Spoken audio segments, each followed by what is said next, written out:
Hey Stanford professors and Kevin, thank you guys so much for giving me this opportunity. I want to show you guys the culmination of everything we've been doing over the past 10 weeks, which is turning my idea, Beers Across Borders, into a viable business plan. So the pitch, I use the Jeff Moore framework, which is for beer enthusiasts who must fly to the destination of a microbrewery to taste their beer. Our product is a new way to access craft beer that provides accessibility to beers from other states without the need to travel. We deliver a marketplace with access to microbreweries across the country. So essentially what I'm trying to do is create a social media peer-to-peer beer connection platform that's really going to be a centerpiece for anyone that loves to drink and have fun. So the target market here is upper middle class millennials who have a love for beer. Why is this a compelling market opportunity? It's because currently beer aficionados have to fly to the state of the microbrew in order to buy. Yes, there's heavy regulation both at the state and federal level that prevents many microbreweries from shipping beer to their end user. And this is where Beers Across Borders comes into play, and this is also what's going to expand that target market of just upper middle class millennials to millennials, because we are going to reduce the cost of entry of having this hobby by magnitudes. The target market, what are your customer needs? Our customers value being able to have a good time on the weekends with friends and family. So millennials aren't like their dads or their moms. They don't value material things. We want experiences, and that is what we're going to enable our customer base and allow them to have. Why would our offering interest them? Our customers would like all microbrews without having to fly to the brewery. It's pretty straightforward, and really it comes down to cost savings. When you can cut an $800 plane flight hotel trip into spending $10 to get a six-pack of beer that you want to try, this is an untapped market. Let's be clear here. How do you buy and sell? Our customers will be buying beers they don't have local access to on Beers Across Borders, and they'll be selling beers they do have local access to. This is going to be a low-touch distribution model because the seller of the beer is going to be responsible for handling the shipping through FedEx or UPS or whatever shipping company that they want to use to get their beer to the buyer. The value proposition. So right now there's no alternative. As we said before, the only way that our target customers can get the beers they want is flying to the actual brewery. We meet the customer needs of millennials, which is online, right? It has to be technology based now. We give them access to the microbrews they previously don't have. Better yet, easy access to the microbrews. And we'll accept electronic payments, whether it's Visa or if we did want to expand this to internationally, we could do cryptocurrencies and Bitcoin to make that process even simpler. Our benefits would be, we would be the first to market web app that did anything even close to this. And trust me, I've looked at in the internet. The closest thing there is grassroots Facebook groups and meetup groups started by like-minded millennials that have this niche interest that have upwards of 1 million members. This is the most accessible option, right? Like the only alternative out there right now is flying to the actual brewery. And we meet customers' buying habits, right? They can buy the beer however they want, they can get it whenever they want, and there's a social platform so they can make sure they're buying from a trustworthy source. So the offerings. We're going to offer an online social platform for beer enthusiasts to exchange beer. How's this going to change over time? Yeah, so that's going to be the start, month 0 to month 6, getting the minimal viable product up. But this is going to transform into a social website for the breweries to do all their marketing on, right?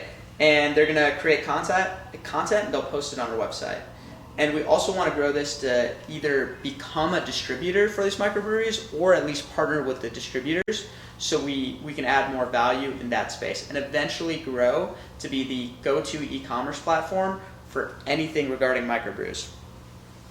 Who will partner with Beers Across Borders? Well, initially it's just going to be peer-to-peer, right? We're going to have no partners, but we're going to grow to partner the beer companies. We're going to grow to partner the distributors, and we're going to grow to partner with the shipping companies once we work out legality as well as getting into the e-commerce and the merchandising game.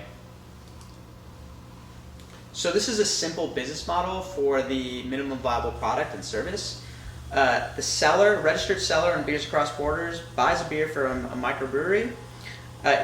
He connects with the buyer on Beers Across Borders. The buyer pays the seller, and then the seller ships via FedEx or UPS to the buyer. We take a $1 transaction fee off every beer purchase. This is the product development timeline. So month 0 to 6 is going to be focused on that social aspect and getting this website off the ground. This is the minimum viable service, right? Social web app, electronic payments, tracking number verification for the beers, seller rating, so you know you're getting your beers from a trustworthy source. Anonymous profile if you are worried about legality or if you don't want to be associated with beers in general. Month 6 to 12, we're going to expand and start partnering with the different microbrews, and this is where they're going to start publishing content. We're talking blogs, we're talking vlogs. They're going to be publishing them all and using our website as a de facto website for really marketing their beers and their new releases. After that, we're going to engage state and federal legislatures, and we're going to try to get distribution status for our companies as well as work with different distributors to make sure that we can start doing this as a website now, and we don't have to rely on our seller base. And finally, merchandising. We're going to work with all the different microbreweries so that they can put together packages and sell them on our website, and we'll be the de facto e-commerce platform for all the microbreweries in the country to do that. We're talking t-shirts, koozies, whatever they want, if they want to do bundle offerings as well. So our in-state goals, there's 4 of them: peer-to-peer beer marketplace, beer-centric social, legal distribution status at both the state and federal levels, and being an e-commerce platform, single point for all consumers that want to buy their favorite beer companies, t-shirts, hoodies, whatever. So the key metrics that we're going to deliver up to our stakeholders are daily transactions. The goal for FY1 is 1,000. Daily active users. The goal is 2,000. Recurring users. So this is actually going to be one of the more important metrics. This is going to decide if we're a gimmick company, or if people are going to actually be coming back to our website as the de facto point of contact for their beer purchases. We're also going to do total platform user accounts. This is anyone that's ever signed up to be either a buyer or seller on this website. And finally, another really important metric to shoot up the chain to the stakeholders: committed seller subset. So in order for this to take off, even before, unless our company were to get distribution status, the success of this company relies solely on the sellers, the people who live near breweries that are willing to ship this beer to buyers across the country who want them. So that's going to be an incredibly important piece to get off the ground and for our stakeholders to know as a marker for if our company is successful. So revenue. Beer transactions, we're talking 1,000 monthly beer transactions starting in month 3 with a $1 charge on every beer transaction. With this, we predict a 1.2 month-over-month growth rate. Merchandise, 10 monthly transactions starting in month 10. And we're going to make this easier from the jump without too many customizations for the different beer companies. And we'll have a $50 brewery swag bag standard that we'll offer on our e-commerce marketplace to start off with. And with those purchases, we predict a 1.2 month-over-month growth rate as well. Year 1 revenue per product, the beer transactions, the $1 off the top will bring in $21,000 overall, and the merchandising will bring in $2,300 top line revenue. Bottom line varies. Year 2 revenue per product, beer transactions will be $204,000, and merchandise will be up to $127 top line, with the bottom varying again based off the deals that we have with the current beer companies. Monthly expenditures, travel. I think it's very important that you know who you're working with. So travel will account for QBRs, as well as if we do need to cut a deal with a brewery or a distribution company. Professional development. It's important for the coders to know about beer and the beer enthusiasts to know about technology. So it's going to fill all the gaps that we have in our initial founders. Web hosting, we estimate about $10,000. We're not doing anything too fancy. So with $10,000 a month, we can definitely host the traffic, at least initially. Accounting, $6,000.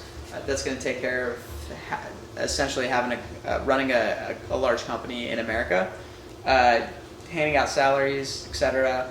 Legal, HR, having people on pay staff. We can outsource all that, but that is going to take up some costs as well. And office supplies, we want our people to have the latest technology, from laptops to TVs, whatever they need in order to get their work done.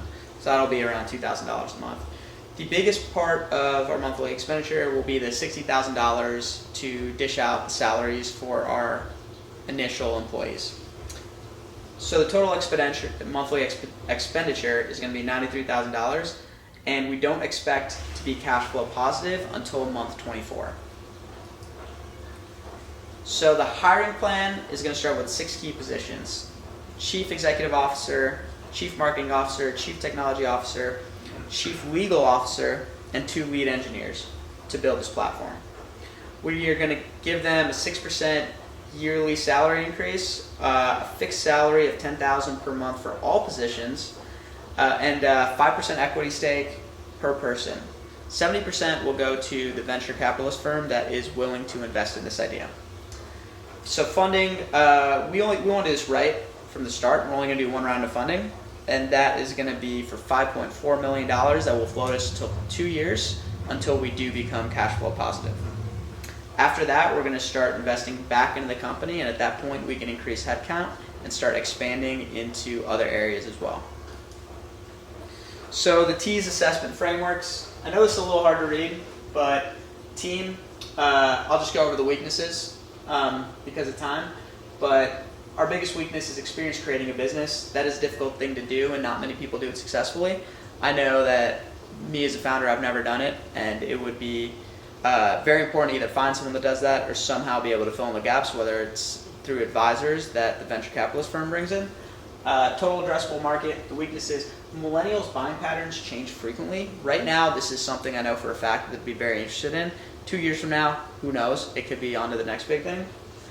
Technology, there really is none. This is pretty straightforward. Everyone's seen it, done it. Social, web app. Traction, the weakness is in order to get people that aren't heavy beer enthusiasts onto this platform, it's going to require a large amount of marketing from everyone initially involved with this.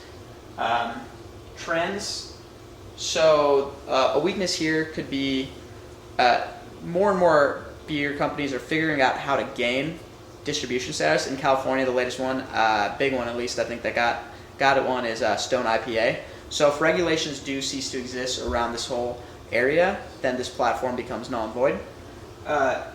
Terms, the concept is unproven, so we don't know for sure that this is going to take off. This is more what I think and what I see in Facebook groups, meetup groups that effectively try to do the same thing.